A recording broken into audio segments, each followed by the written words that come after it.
Lon Safko, co-author of the Social Media Bible, published by John Wiley & Sons, the most comprehensive book ever written on the subject of social media. And today we are here with Adam Broitman.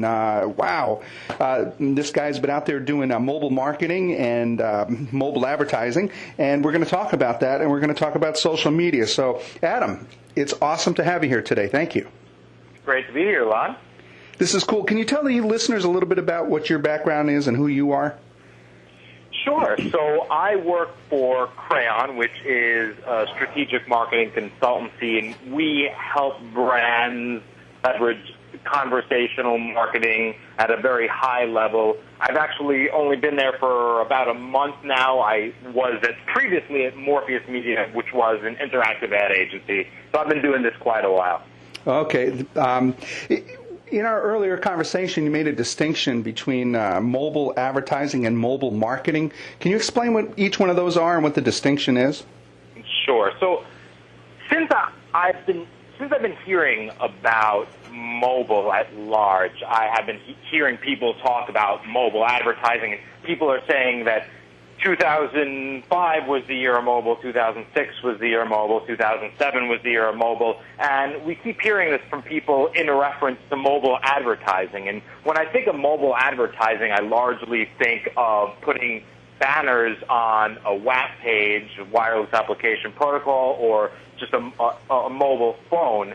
And, I don't think that is necessarily where it's at. I think mobile marketing, using the mobile phone, which is central to all of our mediated experiences, is much more palatable and much more likely to become the next big thing. And when I refer to mobile marketing, I'm referring to using the mobile phone for social networking, using QR codes or quick response codes, which is very big in Asia right now, where users can see a print ad and actually take a picture of it, and the optics of their camera can give them feedback from that ad and continue the experience of what would otherwise be a very two-dimensional marketing experience. Can you explain a little bit about what you just said about taking a picture of an ad? And Sure thing. Please. So the same way that a barcode works, what a lot of the carriers and the mobile manufacturers are looking to do now is, and this is actually very big as of last week with the announcement of the G1, the new Google Android phone. So what it is the optics of your camera can actually read a two-dimensional, 2D barcode, which has information embedded in it, so a URL, for example. So I take my camera, and let's say I am looking at an ad for craft, and I see a little code at the bottom, and it says, take a picture with your camera for more information. So I snap that picture, and it could bring me to a coupon. It could bring me to a mobile web page. It could bring me to any number of destinations that were laid out by the brand. So it's a really cool way to engage consumers, and I don't really consider it the push advertising of years past. It's more of that pull advertising where users can actually gain more information when and how they want to gain that information. Holy moly. So, wow. So I'm walking through a bus station or a train station, an airport, and I see an ad that I think is interesting, and I pull out my camera phone, and I take a picture of it, and there's an embedded kind of a barcode, and then just by clicking on it, it then will take me to a URL which opens up a web page for a coupon or more information? Exactly. And this is something that we'd often say that the U.S. is like a third world mobile country. We're so far behind in terms of mobile technologies, but when you go to certain parts of Asia, this has been commonplace for a while, and it goes so far to the point where the mobile phone is actually a payment device. So you can take a picture of an ad, you can get a coupon, and then when you actually go to shop for whatever it is that you got the coupon for, at the point of sale or the point of checkout, they can scan your phone and process that coupon. Oh my gosh! I never even heard of that. When and that keeps coming up. This whole mobile phone craze that's happening outside of the United States. When I was speaking with Kakul Shrivastava, who is the director of Flickr, she was saying that right now cell phones. There's actually 3 cell phones for every human being on the planet. Yep. And then when I had a conversation with Amanda Vega, she brought up a really interesting point, is that outside of the United States, especially in third world countries, Asia, Africa, Russia, some other parts where they're economically depressed, people don't have the resources to actually buy a computer, so everything they do, email, text messaging, web access, everything is done through a cell phone. Right. And it's the combination of the fact that there are more cell phones and the infrastructure in certain countries is simply not there. So the wires are not in place for the type of broadband access we have here in the U.S., the wired broadband access. So for many countries, it's simply a better user experience when they're accessing the web from their mobile phone. So you think that's part of the reason that we're a little bit behind the rest of the world in mobile marketing? I think that's one of the reasons. Yeah, I think there also has been a lot that's been going on with the carriers because the carriers have not been able to adapt quickly to this new environment, and they have not been able to monetize mobile marketing as quickly as they would have liked. So they're putting limitations on the types of things that you can do. The famous deck, the quote-unquote deck, the Verizon deck, when you power up your Verizon phone, they have selected content that they have hand-selected. And what that has done is had limited the types of content that users can get on a mobile phone. So with the inception of Android and open-source mobile content development platforms, everyone can now create for these platforms. So I think we're just at the beginning of the realization of mobile content, mobile marketing, and that space at large. You had mentioned WAP, W-A-P. Can you tell our listeners again what that stands for? Sure. So that's the Wireless Application Protocol. And I kind of giggle a little when I hear that because I think that the web is the standard platform and there are many ways to access it. But what the carriers tried to do and what developers tried to do was develop a protocol that was specifically for the mobile phone. So there are WAP pages that adhere to different standards than the web. Now, the problem becomes is that developers need to learn new ways to develop content, and the same content is not available on the PC as it is on the mobile phone. So it becomes a little bit hairy, and it's certainly not the best way to leverage the mobile phone. And I think we're going to see a decline in the usage of WAP and more web standards simply appropriated for the mobile experience. So Facebook, for example, when I go on my computer, I have something that's appropriated for my 21-inch monitor, and it's appropriated for that experience. Mm-hmm. But when I go on my iPhone, I have the same content. I'm looking at the same content, but it's appropriated for a much smaller screen and a much different experience. Okay.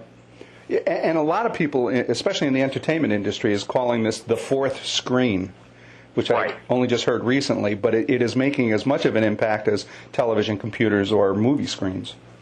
Sure. Yeah, it's funny. A couple of years ago, people were referring to it as the third screen. Actually, one of the first mobile marketing companies was Third Screen Media, which was then bought by AOL. Now they're calling it the fourth screen.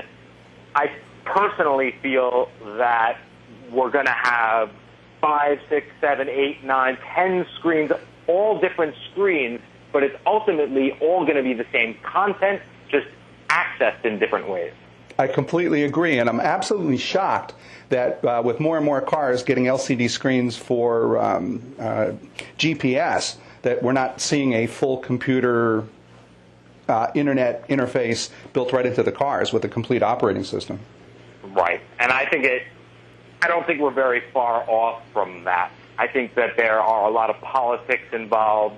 and a lot of people who don't stand to benefit from, as I said earlier, Verizon has not figured out the mobile marketing or the mobile advertising landscape just yet, but they're beginning to. And I think some of these platforms are going to open up both on the mobile phone, in automobiles, et cetera, et cetera. And we're going to see a much more open landscape in terms of just media in general.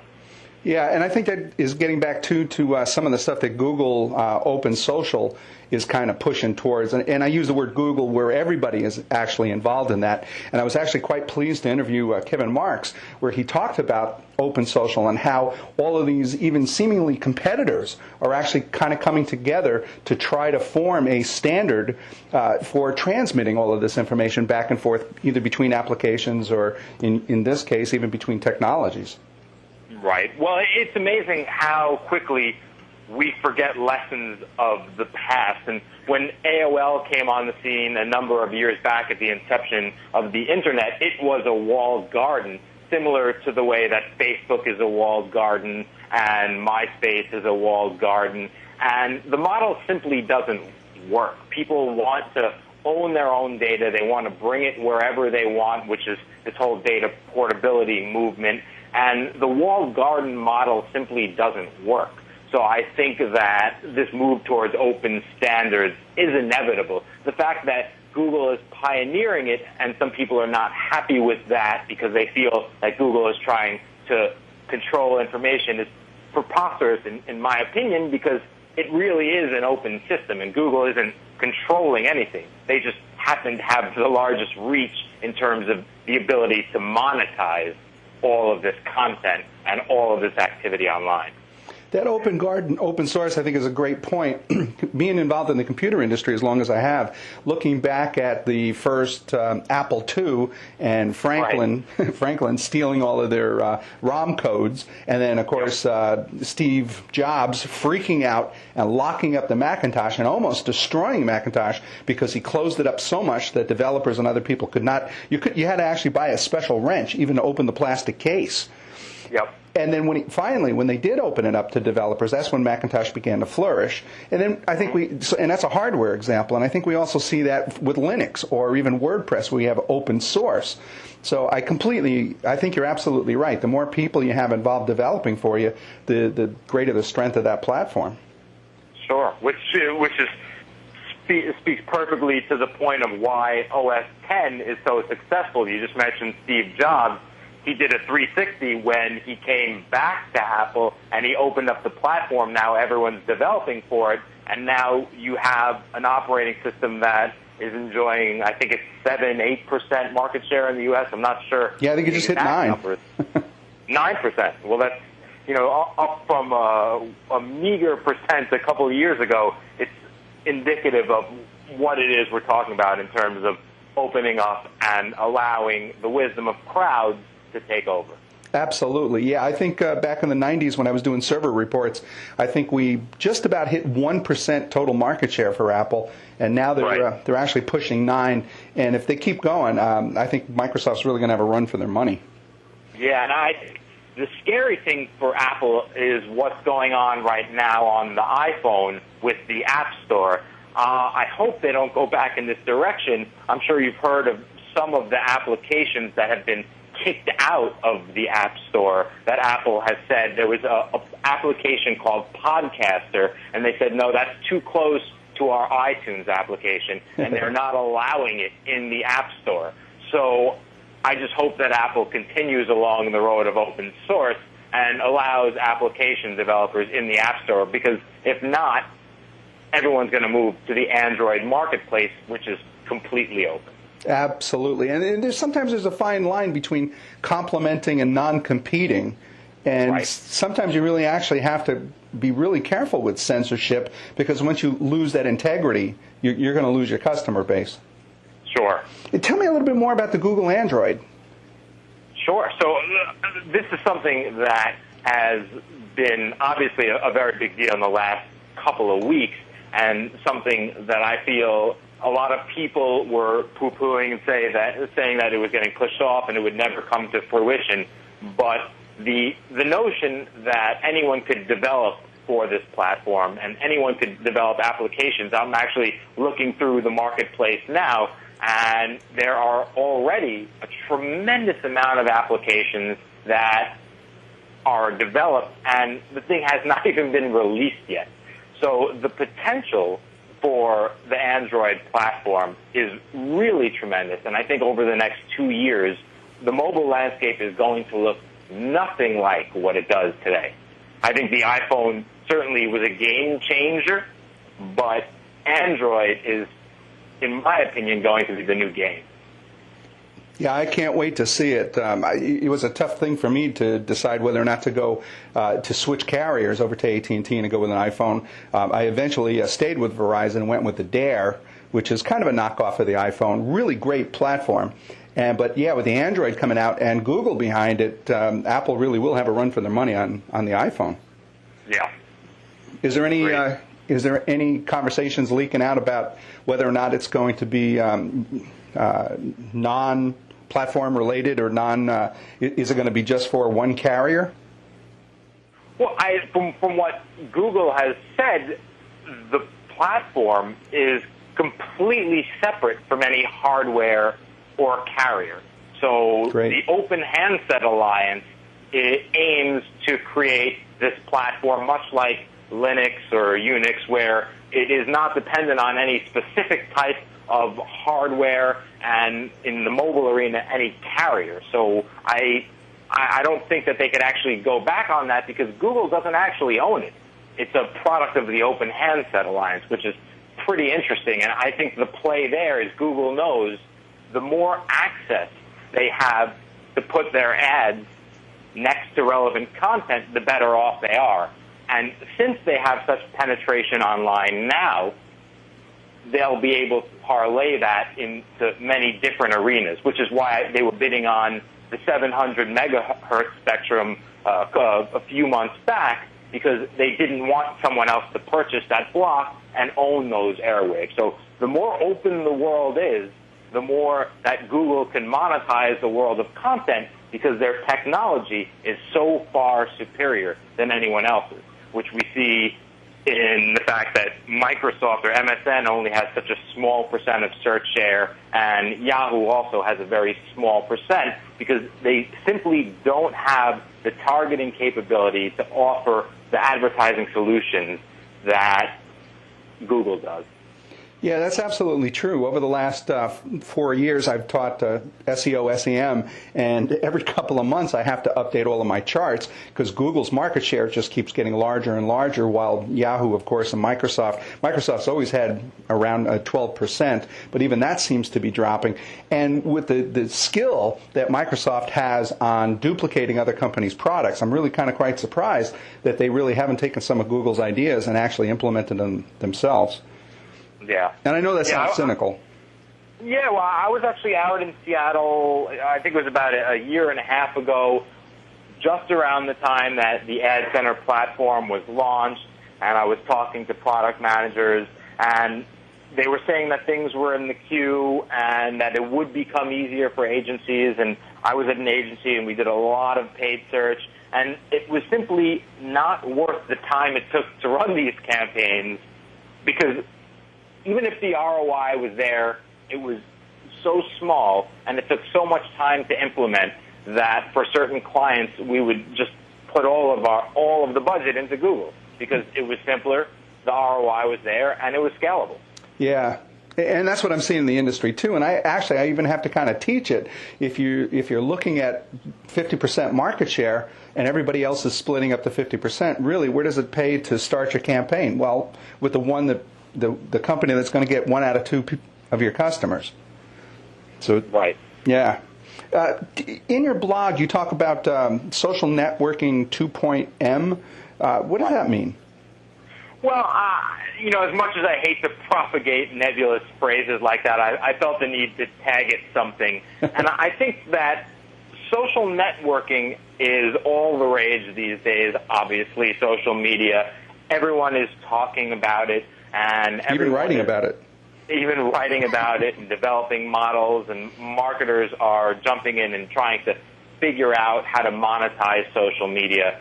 It's my opinion however, that we're really just at the beginning. And the reason that I say that is because social networking online is a very virtual, impersonal experience.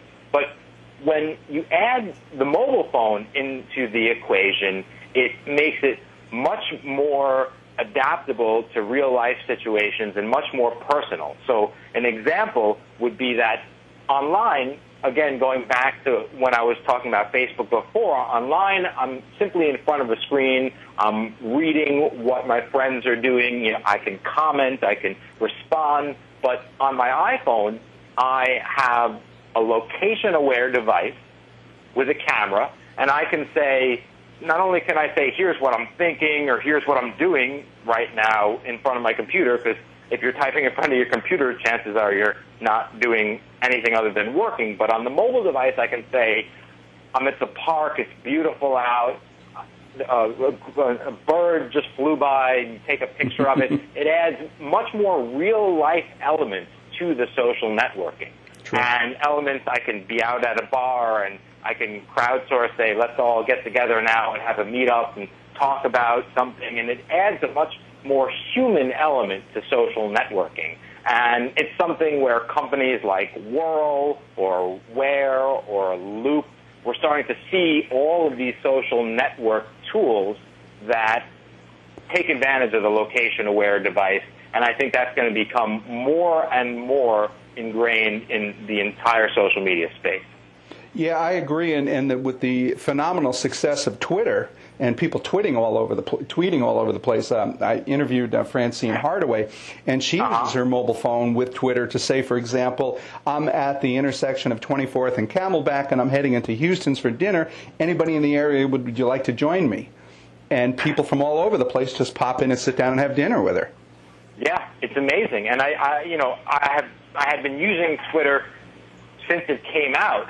And when I got my iPhone, it added a whole new dimension to Twitter, because not only was I tweeting thoughts, I was tweeting presence, like you said, so the concept of presence is added in, but it's also the concept of life logging. So wherever I go, even if I am tweeting a thought, I'm taking a picture, I'm getting a location stamp. It's even for my own benefit, because I can look back on my life and say, here's what I was thinking, here's what I was seeing, here's where I was. And people can tap into the lives of other people in a much deeper way now than ever before, and it's really profound in my opinion. It really is profound. I mean, if you look at the number of people that have as followers or that they're following, or the number of tweets that they do per day, or how much we count on this technology. For example, like Jot. I count on Jot an awful lot, where I pick up my cell phone, record something into it, and then by the time I get back to the office, it's been transcribed into text, and it shows up as a text message in an email. I mean, we are really counting on our cell phones. I can't imagine what would happen if we ever lost them. Yeah. Yeah, my cell phone is by my side from morning till night, and dare I say, I think I fall asleep with it in my hand at certain times. Well, let's talk a little bit about marketing and advertising. I'm really I use Verizon, and I'm really quite surprised that I don't get any advertising of any sorts on my cell phone. I mean, I get the Verizon that says your account, your bill is ready, the invoice is ready for the month, but I really don't see advertising. Where is the advertising? How come I don't see more of it? Well, it's actually surprising that you haven't seen it. A lot of times they'll sell space on the deck itself. So when you actually power up your Verizon phone, and there is the menu of the different things you can do, a lot of times they'll insert an ad there, or on any number of WAT pages that you might go to. Now, I don't know what type of user you are, but a lot of people who are operating from the deck will be more exposed to the small banner ads that sit at the bottom or the top of the page that you're looking at. Okay. Is cell phone mobile advertising, is it somewhat effective? I mean, how does it compare to some of the banner advertisements, say, on a website? Well, it's like the beginning of the web. I remember running a campaign a couple of years ago for one of our clients. It was actually the New York Times, and we were running a campaign, and the click-through rate was phenomenal. The click-through rate was triple any click-through rate that we had been seeing online. The conversion rate, however, was abysmal, and we spent a whole lot of money, and there was very little return. So I still think we're at a time where people are clicking on these ads just because they're curious. They want to know what's on the other side of a mobile banner ad. And I think that when people realize that they have to wait for the page to load and it simply is just more advertising, I think they abandon very quickly. So from what I have seen, the results are not phenomenal unless it's incredibly contextually targeted to that person. And due to the fact that there's not that much inventory out there, or not as much as there is online, it's kind of hard to do. Yeah. Mobile marketing, on the other hand, SMS short codes, and the ability to use the mobile phone for CRM, to follow up with consumers with relevant messages, that I've seen much greater success and much more response. Yeah, that makes a lot of sense. So, yeah, so it's like the early days of the Internet. People really don't completely understand and know what the landscape is, so they're more curious and kind of exploring rather than converting. Right. Yeah, that kind of makes sense. Well, and then of course, the good news is that as people become more experienced users, that conversion rate should go up significantly.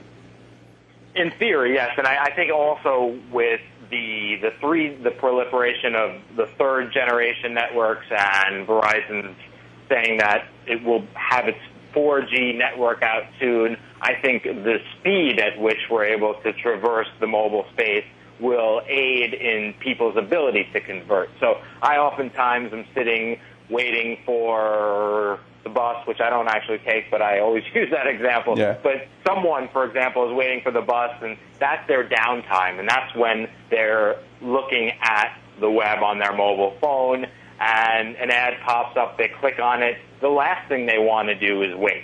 So if it's not a seamless experience like we've gotten accustomed to online, I think oftentimes people will simply abandon the effort. Yeah, and that you're absolutely right there. We have kind of become spoiled with broadband on the Internet where you just click on something and instantly the page loads. Mobile is a little bit slower. Now, you had mentioned the G4 platform. I'm not familiar with that. They're 4G, so 4G?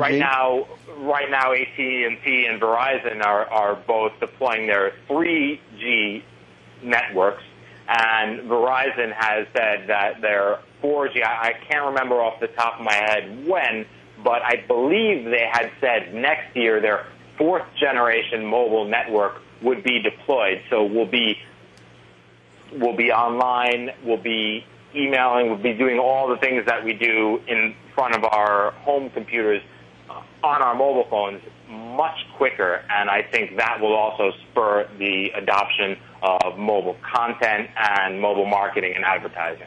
Totally agree. And I don't see that any of these cell phone companies are suffering much from selling music and video. I mean, that seems to be a huge industry, and that seems to be working out pretty well. Sure. I speak to people all the time, and selling music, now Verizon has their new service where they actually did an experiment with Pearl Jam, where right after the show was done, you can actually download the concert you just saw, which is so far ahead of where we were even a year ago. I thought that was the most amazing thing. You go to a concert and you want the bootleg, and maybe an hour after the concert's done, you're driving home, and you can actually download that concert over your mobile phone, which is pretty amazing. Yeah, talk about a call to action at exactly the right moment. I would imagine the conversion rate on that would be really high. Right, and that opens up the ability for them to insert marketing messages and for marketers to be able to message consumers. So maybe they're giving that content away, but it's ad supported. So I think that is another way that marketers will be able to insert themselves into the conversations that are going on in the mobile space. And you mentioned ad-supported, too, and I just have to mention that comes up continuously throughout all of these interviews, is that it gets back to the old television. You can watch commercial television where they interrupt you every 8 minutes with 4 minutes of commercials, or you can buy your way out of that by going to cable television. At least that's what they sold us. Right. And nowadays, it seems that the freemium model is really become the standard business model in the industry, where you can get stuff for free, but you're going to get barraged by advertising. And if you're willing to pay a little bit, then we'll remove the advertising, and you can have it basically branded by yourself or your own company. Right. I think the freemium model is really the only model for startups, for startup content companies. When I talk to anyone, or I'm consulting and speaking with people who are starting a new venture, I think that you kind of have to give people a little taste of the value that they will be getting, and then let them gauge their ability to stomach all the advertising, and then you can upsell them with various services. And it's not even just taking away the advertising, but there's the ability to upsell services. So on my iPhone, I downloaded Twitterator for free, and it's a great Twitter application, but I read that there were even more services on Twitterator Pro, and I think I paid maybe $5 for those services. And it was a great model, and I'm very happy with that purchase. And I really enjoy the freemium model because I was able to use it and try it and then upgrade.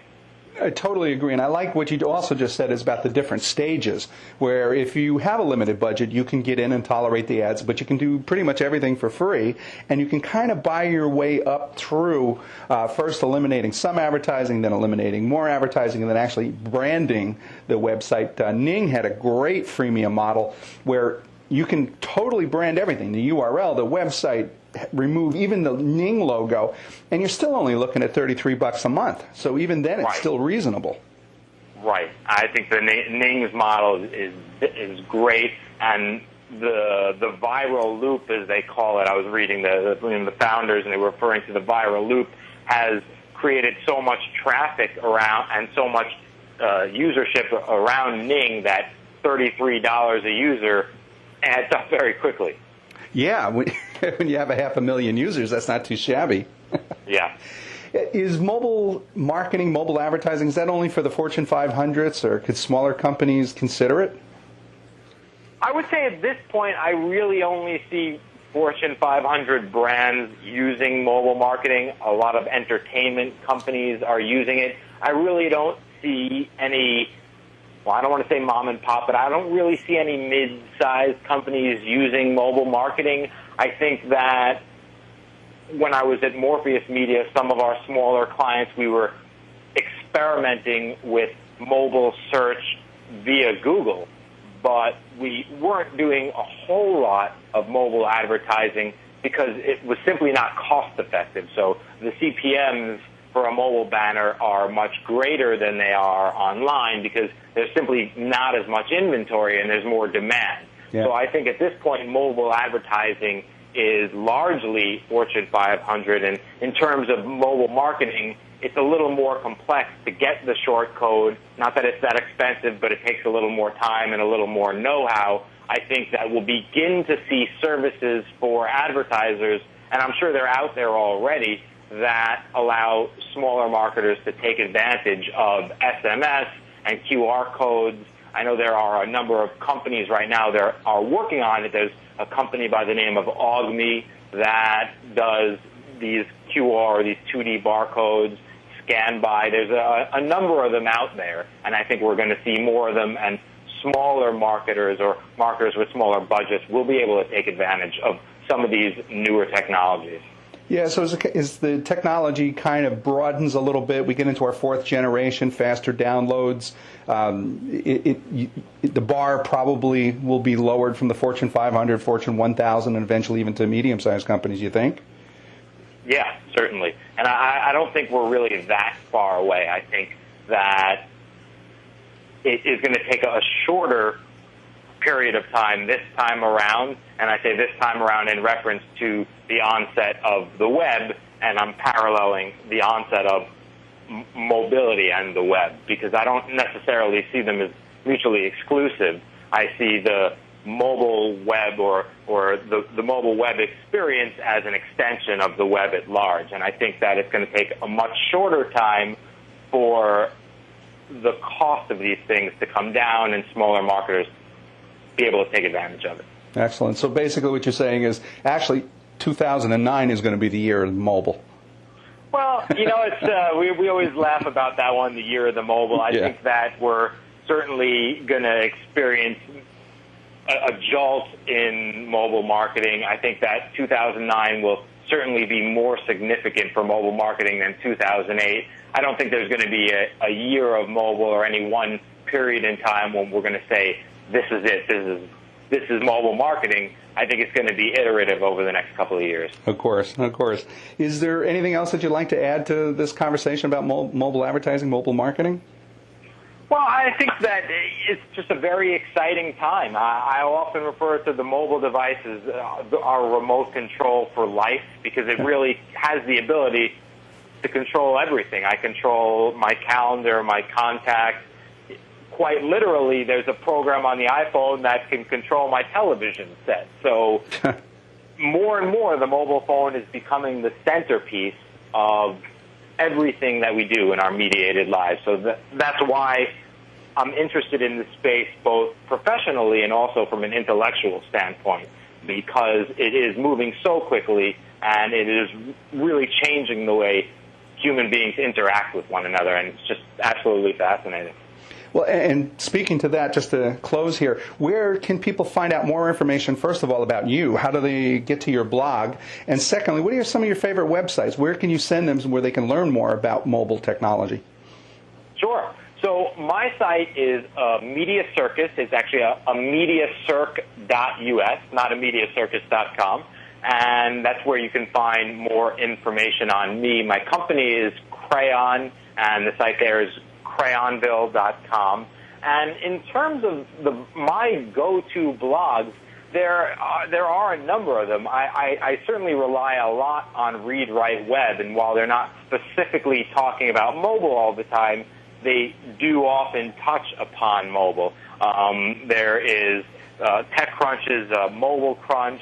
There are a number of other resources that I can certainly share. Anyone who wants more, who wants to share my OPML file and get some of the other mobile blogs that I read, feel free to shoot me an email, adam@crayonville.com, and I'd be happy to share that file with you, and you could see a more extensive list of some of the mobile blogs that I have in my RSS reader.